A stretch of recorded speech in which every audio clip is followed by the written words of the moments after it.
We were seeing how Jesus warned against false prophets. கள்ளத்தீர்க்கதரிசிகளுக்கு எதிராக தேவன் இயேசு எப்படி எச்சரித்தார் என்பதை நாம் தியானித்தோம். How can you distinguish a false prophet? ஒரு கள்ளத்தீர்க்கதரிசியை எப்படி நீங்கள் அடையாளம் கண்டுகொள்ள முடியும்? If you read the New Testament, the first time the word false prophets comes is in Matthew 7:15. புதிய ஏற்பாட்டை நீங்கள் வாசித்தீர்களானால் கள்ளத்தீர்க்கதரிசி என்றதான அந்த வார்த்தை முதல் பயன்படுத்தப்படக்கூடிய இடம் மத்தேயு 7:15 வாசிக்கிறோம். In the Old Testament you read about many false prophets. பழைய ஏற்பாட்டிலே பல கள்ளத்தீர்க்கதரிசிகளை குறித்து நாம் வாசிக்கிறோம். And later on in the New Testament also you read about false prophets. அதற்கு பிறகு புதிய ஏற்பாட்டிலேயும் கூட நாம் கள்ளத்தீர்க்கதரிசிகளை குறித்து வாசிக்கிறோம். But it's good to see when is the first time that Jesus spoke about false prophets. கள்ளத்தீர்க்கதரிசிகளை குறித்து முதல் முறை இயேசு எப்பொழுது பேசியிருக்கிறார் என்பதை தியானிப்பது நல்லது. And that is at the end of this Sermon on the Mount, which is in Matthew 5, 6 and 7. மத்தேயு 5, 6, 7 அதிகாரங்களிலே காணப்படுகிற அந்த மலை பிரசங்கத்தின் முடிவிலே இயேசு கள்ளத்தீர்க்கதரிசிகளை குறித்து சொல்லுகிறார். So whenever you read something in a big sermon, you must see it being connected to that sermon. எப்பொழுதெல்லாம் நீங்கள் ஒரு பெரிய பிரசங்கத்தை இது போன்று வாசிக்கிறீர்களோ அதில் உள்ளதான கடைசி காரியத்தை மற்றவைகளோடு கூட ஒப்பிட்டு பார்ப்பது நல்லது. Matthew chapter 5, chapter 6, chapter 7 is one message. மத்தேயு 5, 6, 7 இவர்கள் மூன்றுமே ஒரே செய்தி. That is one of the longest messages of Jesus in the Bible. வேதத்திலே காணப்படக்கூடிய இயேசுவினுடைய நீண்ட பிரசங்கம் என்று ஒன்று இருக்கிறது என்று சொன்னால் இதுதான். Another long message like that is at the Last Supper in John chapter 14, 15 and 16. கடைசி அந்த ராப்பந்தியிலே கொடுக்கப்பட்டதான செய்தி அதுவும் நீண்ட ஒரு பிரசங்கம். அது யோவான் 14, 15, 16. Those we must read together. இவைகளெல்லாம் ஒன்றாக சேர்த்து நீங்கள் வாசிப்பது நல்லது. And in John 17 is a prayer at the end of that long passage. அந்த நீண்ட பிரசங்கத்தினுடைய முடிவாக அவர் ஒரு ஜெபத்தை செய்கிறார். அதுதான் யோவான் 17ஆம் அதிகாரம். So when we look at Matthew 5, 6 and 7, ஆகவே மத்தேயு 5, 6, 7 அதிகாரங்களை நாம் பார்க்கும் பொழுது this is something similar to the 10 commandments given in the Old Testament. பழைய ஏற்பாட்டிலே கொடுக்கப்பட்ட 10 கற்பனைகளுக்கு ஒப்பாக இது இருக்கிறது. See, before Moses there were no standards among the Jewish people. மோசேயின் காலத்துக்கு முன்பதாக யூத மக்களுக்குள்ளாக எந்த ஒரு தரமும் இருக்கவில்லை. But with Moses came the law and 10 commandments. ஆனால் மோசேயோடு கூட நியாயப்பிரமாணமும் 10 கற்பனைகளும் வந்தது. And God said, now you are a nation, you are my people, this must be your standard. நீங்கள் இப்பொழுது ஒரு ஜாதியாக இருக்கிறீர்கள், நீங்கள் என்னுடைய ஜனமாக இருக்கிறீர்கள், இந்த கற்பனைகள் தான் உங்களுக்கு ஒரு தரமாக நிர்ணயிக்கப்படுகிறது. Out in the world they have so many other standards. உலகத்திலே வெளியே பார்க்கும் பொழுது மற்ற எவ்வளவோ தரங்களை அவர் நிர்ணயித்துக் கொண்டிருக்கிறார்கள். That's what God said to the Israel. இதைத்தான் தேவன் இஸ்ரவேல் ஜனங்களுக்கு சொன்னார். They commit adultery, they worship idols, they do so many things. அவர்கள் விபச்சாரம் செய்தார்கள், விக்கிரகத்தை வணங்கினார்கள், இன்னும் பல காரியங்களை செய்தார்கள். But in your midst it must be different. உங்கள் மத்தியிலே வித்தியாசமாக இருக்க வேண்டும். You must not worship idols. விக்கிரகங்களை நீங்கள் வணங்கக்கூடாது. You must keep the Sabbath day holy. ஓய்வு நாளை பரிசுத்தமாய் ஆசரிக்க கடவீர்கள். Honor your father and mother. உங்கள் தகப்பனையும் தாயும் கனம் பண்ண வேண்டும். Must not murder, must not commit adultery. கொலை செய்யக்கூடாது, விபச்சாரம் செய்யக்கூடாது. You must not steal. களவு செய்யக்கூடாது. You must not even desire your neighbor's wife. அயலகத்தானுடைய மனைவியை இச்சிக்கவும் கூடாது. Those are the 10 commandments.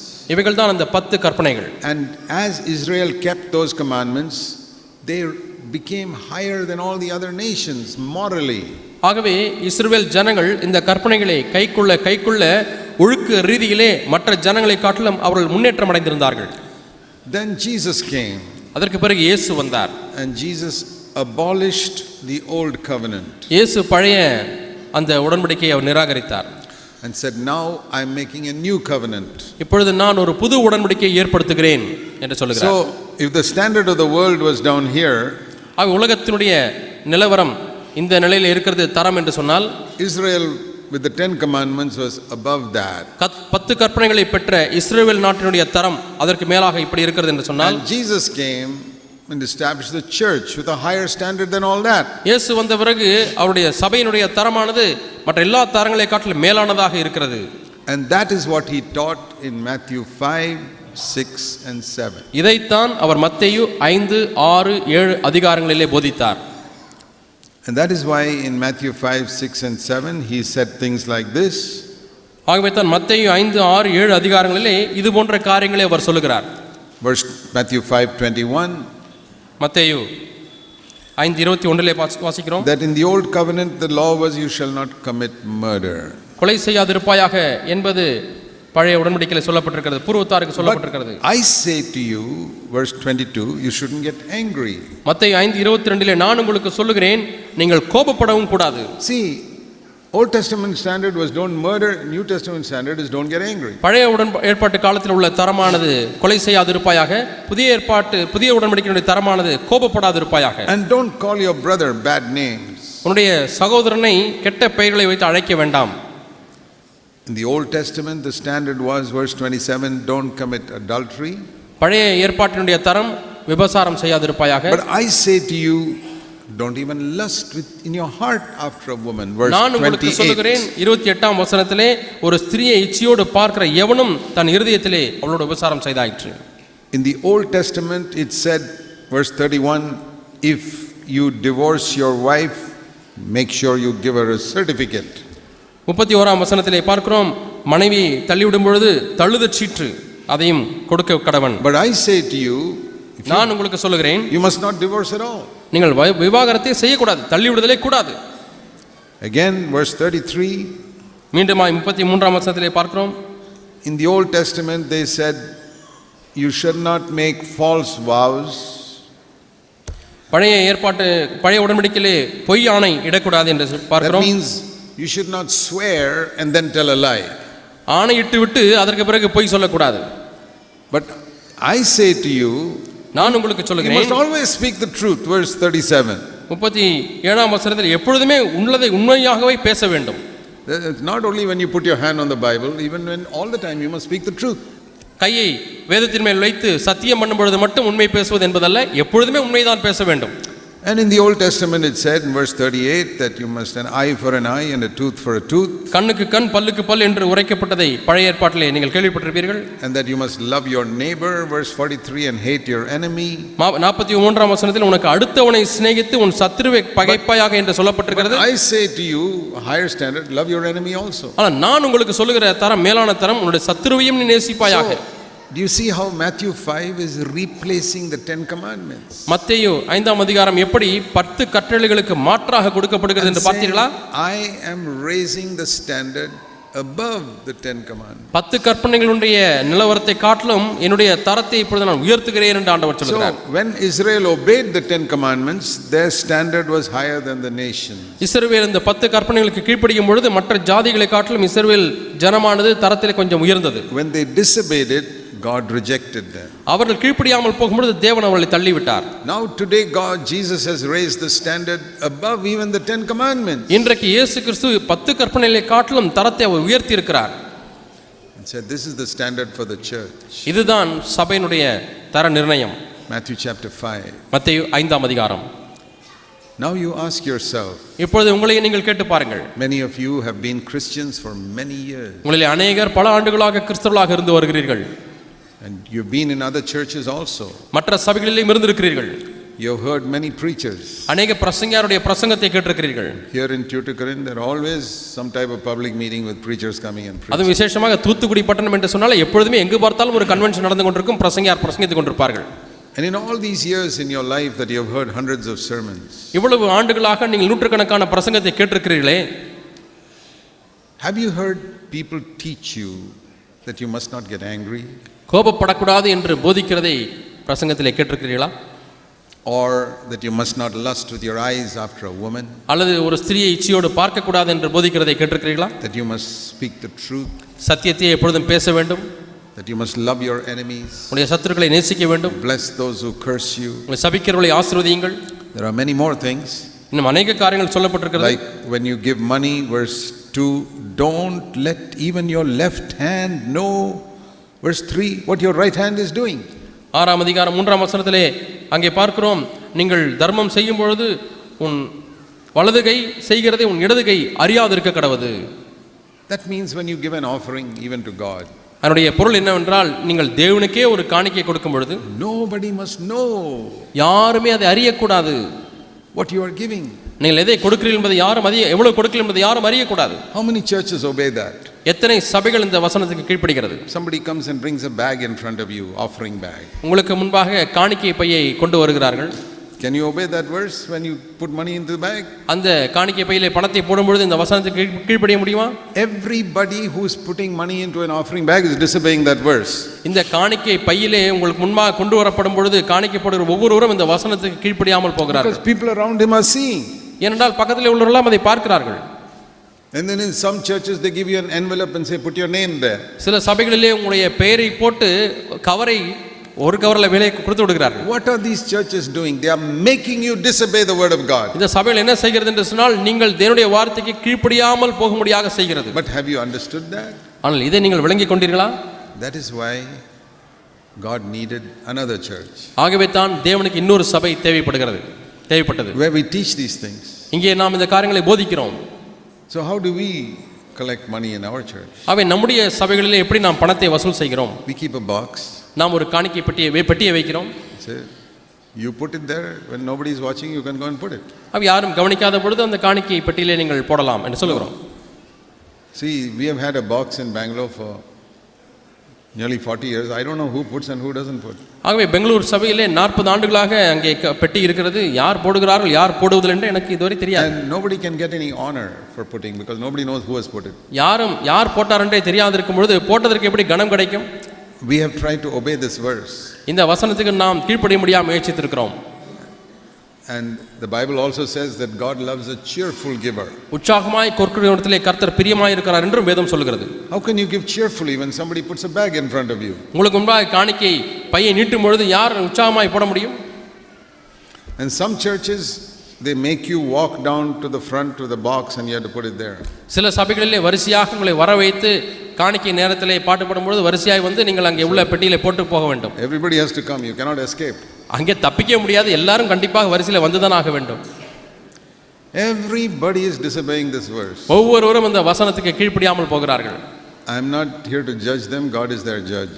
நான் அவர்களை நியாயந்தீர்க்க இங்கே இல்லை, தேவன் தான் அவருடைய நியாயாதிபதி. I am only saying this is the standard for the church. சபைக்கு இதுதான் தரம் என்று அதைத்தான் நான் உங்களுக்கு சொல்லுகிறேன். Do you think Jesus just said these things not to be obeyed?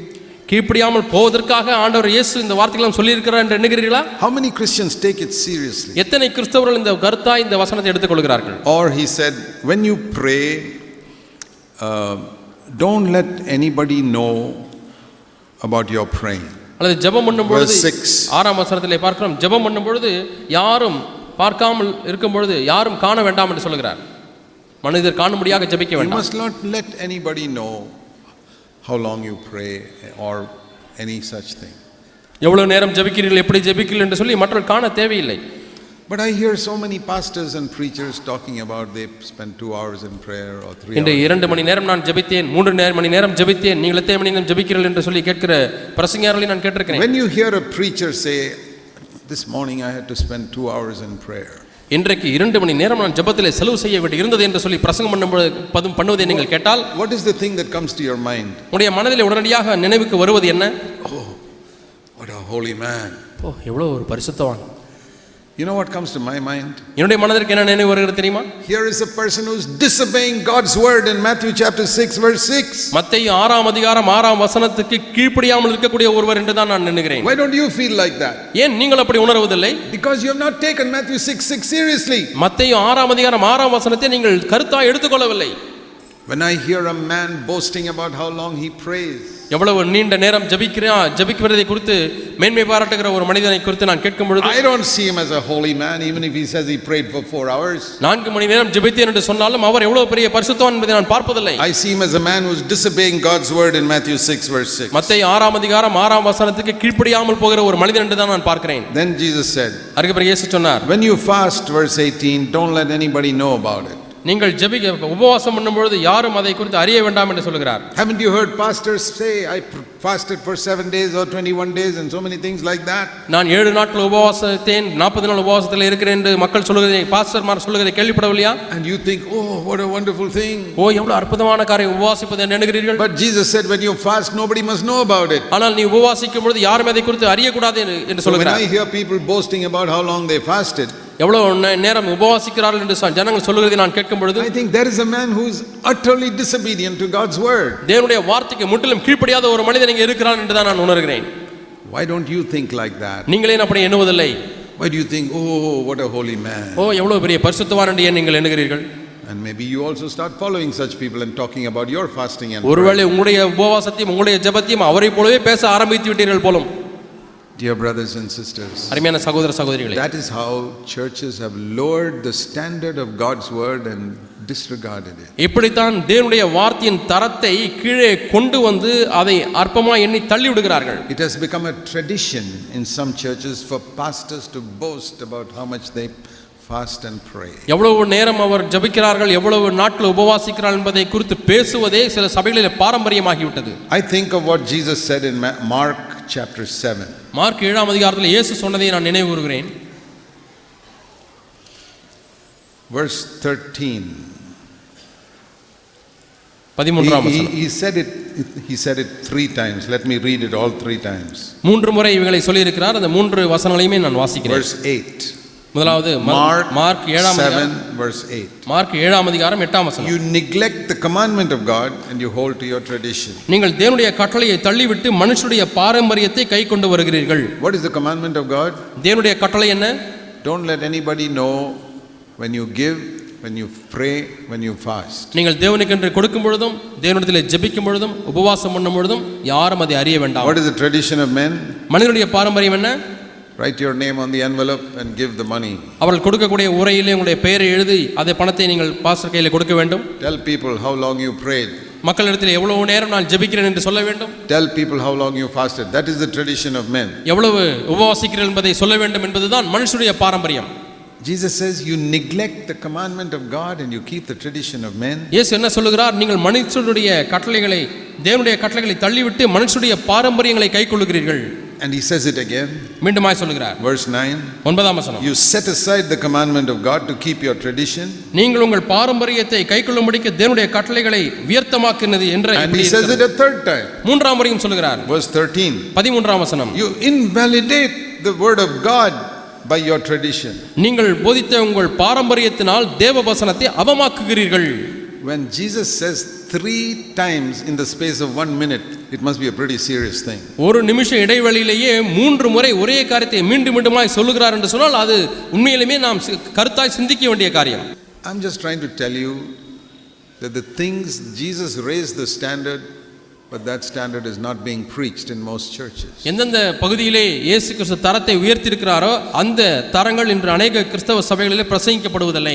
So if people don't hear about it, how will they live with that standard? அதை கேள்விப்படவே இல்லை என்று சொன்னால் அந்த தரத்தின்படி எப்படி வாழப் போகிறார்கள்? Supposing God gave Moses the 10 commandments and he never told anybody about it.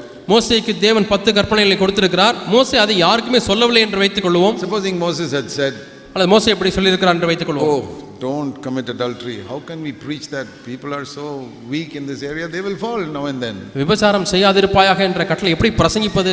ஜனங்கள் எல்லாரும் பலவீனமாக இருக்கிறார்கள், இப்பொழுதும் அப்பொழுதுமாக வேசினத்தில் விபச்சாரத்தில் விழத்தான் செய்வார்கள். Don't lust after your neighbor's wife. How can we preach that? People will do it. அயலகத்தானுடைய மனைவி இச்சியாதிருப்பாயாக என்று எப்படி மக்களால் அதை கீழ்ப்படிய முடியும்? ஏன் அதை பிரசங்கிக்க வேண்டும் என்று எண்ணியிருந்தால்? But he didn't say that. ஆனால் மோசே அப்படி சொல்லவில்லை. He said, these are the 10 commandments God has given you. தேவன் உங்களுக்கு கொடுத்த 10 கட்டளைகள் இவைகள் தான் என்று மோசே சொன்னார்.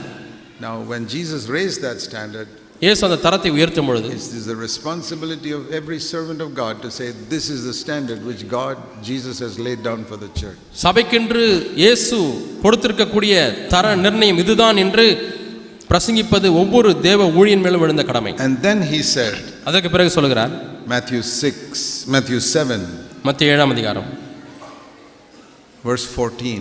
14ஆம் வசனம். This gate for this new life that I've been talking about is very small. நான் இவ்வளவு நேரம் பேசிக் கொண்டிருந்தேனே, அந்த ஜீவனுக்கு போகிற வாசல் இடுக்கமாய் இருக்கிறது. The way is very narrow. அந்த வழி நெருக்கமாய் இருக்கிறது. There is a broader way. ஒரு விசாலமான வழி உண்டு. But I am preaching a narrow way. ஆனால் நானோ குறுகலான பாதையை பிரசங்கிக்கிறேன். We can compare it to the Old Testament. நாம் பழைய ஏற்பாடோடு கூட ஒப்பிட்டு பார்க்க முடியும். Here is a broad way that says don't commit murder. கொலை செய்யாதிருப்பாயாக என்று சொல்லக்கூடிய விசாலமான பாதை ஒன்று உண்டு. But I am saying a narrow way, don't get angry. ஆனால் கோபப்படாதே என்று சொல்லக்கூடிய ஒரு குறுகலான வழியை நான் உங்களுக்கு போதிக்கிறேன். Here is a broad way which says don't commit adultery. விபச்சாரம் செய்யாதிருப்பாயாக என்று போதிக்கக்கூடிய அகலமான வழி ஒன்று உண்டு. But I am showing you a narrow way, don't even lust in your mind. நான் ஒரு குறுகலான பாதையை உங்களுக்கு சொல்லுகிறேன். உள்ளத்திலே இருதயத்திலே இச்சிக்க கூட கூடாது. Here is a broad way which says when you put your hand on your Bible, speak the truth. இங்கே அகலமான வழி, நீங்கள் உங்களுடைய கையை வேதத்திலே வைத்து சத்தியம் பண்ணும் பொழுது உண்மையை தான் பேச வேண்டும். But here is a narrow way which says you must always speak the truth 24 hours a day. ஆனால் ஒரு நாளில் 24 மணி நேரமும் நீங்கள் உண்மையை தான் பேச வேண்டும் என்கிறதான குறுகலான வழி. Here is a broad way which says you are permitted to hate your enemy. Here is a narrow way which says you must love your enemies also. உன் சத்துருக்களை பகைப்பதற்கு அனுமதிக்கப்படுகிறது என்று சொல்கிற அகலமான வழி, இங்கே சத்துரையும் நேசிக்க வேண்டும் என்று சொல்லக்கூடிய குறுகலான வழி. Here is a broad way which says when you give some money, it's quite all right if you get a little honor in the church for that. தேவனுக்கென்று பணத்தை கொடுக்கும் பொழுது மற்றவர்கள் தெரிந்து அதன் மூலமாக உங்களுக்கு கனம் பெற்றுக்கொண்டால் அது பரவாயில்லை என்று சொல்லக்கூடிய விசாலமான வழி. But here is a narrow way which says when you give money, don't get any honor, don't let anybody know that you gave. இங்கே குறுகலான வழி, பணம் நீங்கள் தேவனுக்கு கொடுக்கும் பொழுது அது நிமித்தமாக எந்த கனத்தையும் பெற்றுக்கொள்ள வேண்டாம், யாரும் அதை அறியாமல் நீங்கள் கொடுக்க வேண்டும். Here is a broad way which says when you pray and fast, it's all right to testify about it.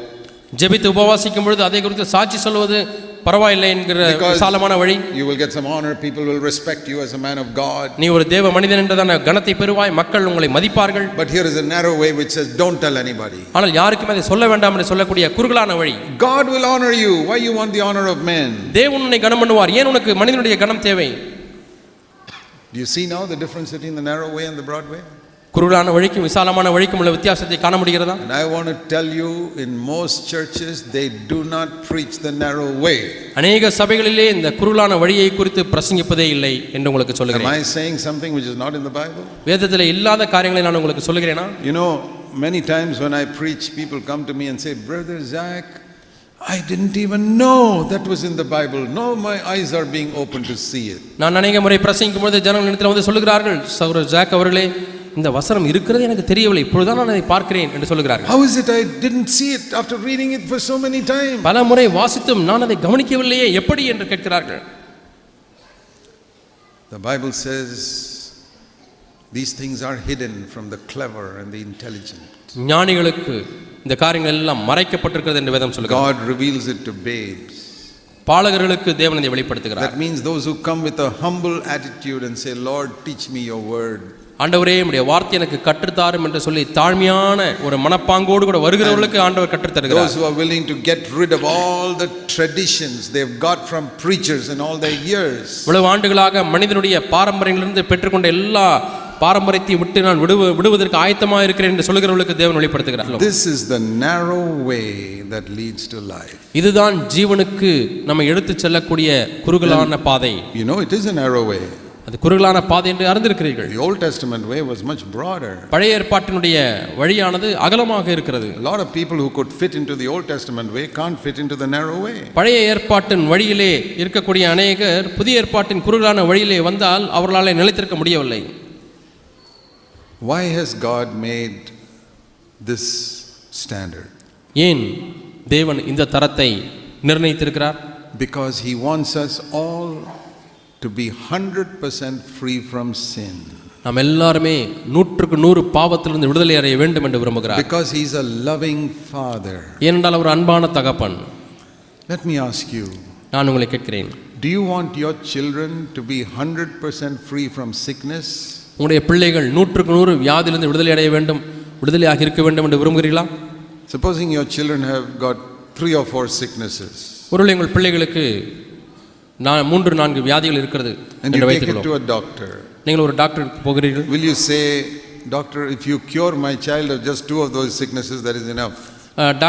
டாக்டரை பார்த்து சொல்லுகிறீர்கள், ஐயா என்னுடைய பிள்ளைகளுக்கு 3 வியாதி இருக்கிறது, 2 வியாதியை குணமாக்கினால் போதும், சந்தோஷம் என்று சொல்லுவீர்களா? 1 or 2 sicknesses, if they remain, it is okay. 1-2 வியாதி பையனுடைய சரீரத்தில் இருந்தால் பரவாயில்லை என்று சொல்லுவீர்களா? No father or mother will be like that.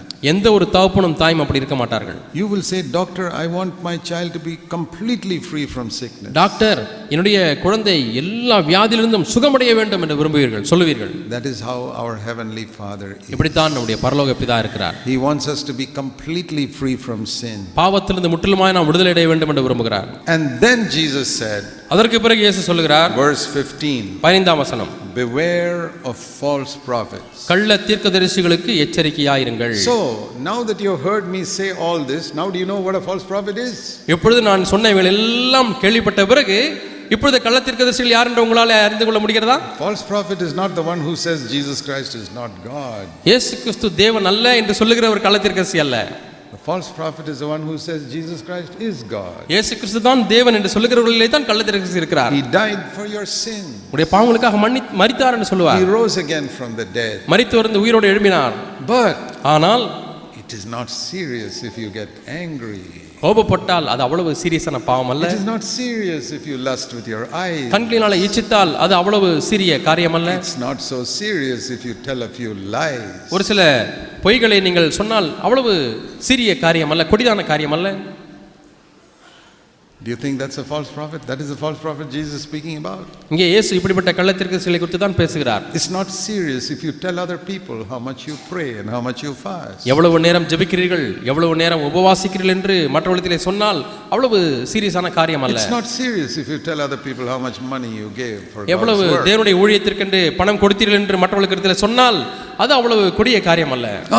If you get anxious, that's not a serious thing. கவலைப்பட்டால் கூட அது அவ்வளவு சிறிய காரியம் If you அல்ல. love money, that's not a serious thing. பணத்தை நேசித்தால் அது அவ்வளவு சிறிய காரியம் அல்ல. Do you know how many false prophets there are preaching in Christendom today? இன்றைக்கு கிறிஸ்தவத்தில் எவ்வளவு கள்ள தீர்க்கதரிசிகள் பிரசங்கித்துக் கொண்டிருக்கிறார்கள் என்று உங்களுக்கு தெரியுமா? When you read a verse, read it in the context of the whole message. ஒரு வசனத்தை நீங்கள் வாசிக்கும் பொழுது அந்த முழு செய்தியின் பின்னணியிலே நீங்கள் அதை வாசிக்க வேண்டும். So when you read beware of false prophets, நீங்கள் கள்ள தீர்க்கதரிசிகள் எச்சரிக்கையாயிருங்கள் என்று சொல்லும் பொழுது what is he talking about in the verses before that? அதற்கு முன்பாக உள்ள வசனங்களிலே எதை குறித்து அவர் பேசிவிட்டு இதை சொல்லுகிறார் என்று நீங்கள் நிதானிக்க வேண்டும். What is the purpose of false prophets? கள்ள தீர்க்கதரிசிகளுடைய நோக்கம் என்ன? You read in the Old Testament, the Old Testament false prophets were all sent by the devil. பழைய ஏற்பாட்டில் உள்ள கள்ள தீர்க்கதரிசிகள் எல்லாரும் பிசாசினால் அனுப்பப்பட்டவர்கள். So that God would not be happy with Israel.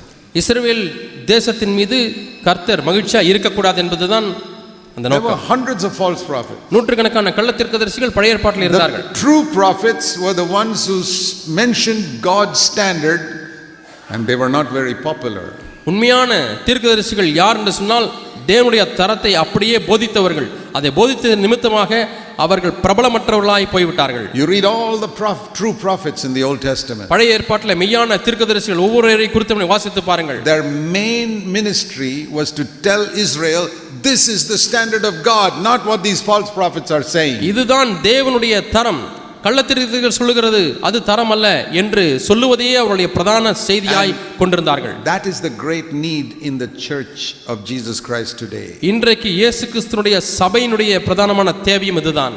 And I believe that is one reason God has raised up our churches, so that we can proclaim that standard. இந்த தரத்தை அறிவிக்கும்படியாக பிரகடனப்படுத்தும்படியாக அந்த நோக்கத்தோடு கூட இன்னொரு சபையை தேவன் நம்முடைய மத்தியில் ஆரம்பித்திருக்கிறார். Who are the false prophets? கள்ள தீர்க்கதரிசிகள் யார்? Not those who say that some other God is the true God. வேறொரு தெய்வம் தான் மெய்யான தெய்வம் என்று சொல்லுகிற ஒரு கள்ள தீர்க்கதரிசிகள் அல்ல. In the context of these verses, and false prophet is the one who tries to make the narrow way broader. இந்த பின்னணியிலே கள்ளத்தீர்க்கதரிசி யார் என்று சொன்னால் அந்த வழியை விசாலமாக்குகிறவன் தான் கள்ளத்தீர்க்கதரிசி. Every preacher who tries to make the way broader than what Jesus made is a false prophet. இயேசு உண்டாக்கினதை காட்டிலும் அந்த வழியை விசாலமாக்குகிற ஒவ்வொரு பிரசங்கியாரும் கள்ள பிரசங்கியார். And he said, beware of them. இவர்களை குறித்து எச்சரிக்கையா இருங்கள். How will we discover them? அவர்களை எப்படி நாம் கண்டுபிடிக்க முடியும்? Verse 16, you will know them by their fruits. அவருடைய கனிகளினாலே அவர்களை அறிவீர்கள் என்று 16ஆம் வசனத்திலே Look at the வாசிக்கிறோம். fruit in their life. அவருடைய வாழ்க்கையில் உள்ள கனிகளை பாருங்கள். Don't look at their gifts. அவருடைய வரங்களை பார்க்க வேண்டாம். You'll be deceived if you look at their gifts. அவருடைய வரங்களை நீங்கள் பார்ப்பீர்கள் என்று சொன்னால் நீங்கள் வஞ்சிக்கப்படுவீர்கள். Because some of these false prophets will stand before me one day, verse 22. 22ஆம் வசனத்தில் எனக்கு முன்பாக நிற்கக்கூடிய இந்த பிரசங்கியார்கள் தீர்க்கதரிசிகள், These false prophets, இந்த கள்ள தீர்க்கதரிசிகள், they will say, we prophesied in your name. உம்முடைய நாமத்தினாலே தீர்க்கதரிசனம் We உரைத்தோம். cast out demons in your name. உம்முடைய நாமத்தினாலே பிசாசுகளை We துரத்தினோம். did miracles in your name. உம்முடைய நாமத்தினாலே அற்புதங்களை Verse செய்தோம். 22. 22ஆம் வசனம். But I will say to these false prophets, நான் இந்த கள்ள தீர்க்கதரிசிகளை பார்த்து சொல்லுவேன், it's true, you had all these gifts, இந்த வரங்கள் எல்லாம் உங்களுக்கு இருந்தது, but you உண்மைதான். had no fruit. ஆனால் உங்களுக்கு கனிகள் இல்லை. There was sin in your secret life. உங்கள் அந்தரங்க வாழ்க்கையிலே பாவம் காணப்பட்டது. Get away from me. என்னை விட்டு அகன்று போங்கள். Just like he said, get away Satan, he'll say to these people also, get away from me. அப்பாலே போ சாத்தானே என்று சொல்வது போல இங்கே பார்த்து இவர்களை பார்த்து சொல்ல என்னை விட்டு அகன்று போங்கள் என்று So those சொல்றார். are the false prophets இவர்கள் தான் கள்ள who தீர்க்கதரிசிகள். have gifts வரங்கள் இருக்கிறது, but don't have fruit. கனிகள் இல்லை. So remember this warning. ஆகவே இந்த எச்சரிப்பை ஞாபகத்தில் வைத்துக் You will கொள்ளுங்கள். not know them by their gifts, you will know them by their fruit. நீங்கள் அவருடைய வரங்களை வைத்து அல்ல அவருடைய கனிகளை வைத்து தான் அறிவீர்கள். And I want to say this to all of you. உங்கள் எல்லாருக்கும் இதை சொல்ல விரும்புகிறேன். If you look at the gifts a preacher has, you will be deceived. ஒரு பிரசங்கியாருக்கு இருக்கக்கூடிய பிரசங்கிக்கூடிய வரத்தை பார்ப்பீர்கள் என்று சொன்னால் நீங்கள் வஞ்சிக்கப்படுவீர்கள். Oh, he heals the sick, he casts out demons, ஓ இவர் பிசாசுகளை துரத்துகிறார், வியாதிகளை சுகமாக்குகிறார், preaches so well. நன்றாக பிரசங்கிக்கிறார். Look for the fruit. கனிகளை பாருங்கள். By their fruits you will know who's a true prophet, who's a false உங்களுடைய prophet. கனிகளினாலே யார் மெய் தீர்க்கதரிசி என்றும் யார் கள்ள தீர்க்கதரிசி என்றும் நீங்கள் பார்க்க முடியும். We need that word in this time. இந்த காலகட்டத்திலே நமக்கு இந்த வார்த்தை தேவைப்படுகிறது. If you have ears to hear, hear உங்களுக்கு காது உள்ளவர்களாக இருந்தால் கேளுங்கள். what the Holy Spirit is saying to all the churches. எல்லா சபைகளுக்கும் பரிசுத்த ஆவியானவர் சொல்லுகிற வார்த்தை. Let's pray. நாம் ஜெபிப்போம். Heavenly Father, பரலோக பிதாவே, help us to hear what you have to say to us. ஆண்டவரே நீர் எங்களுக்கு சொல்ல வேண்டியதை கேட்கும்படி எங்களுக்கு உதவி செய்யும். We pray in Jesus' name. இயேசுவின் நாமத்தில் ஜெபிக்கிறோம் பிதாவே. Amen.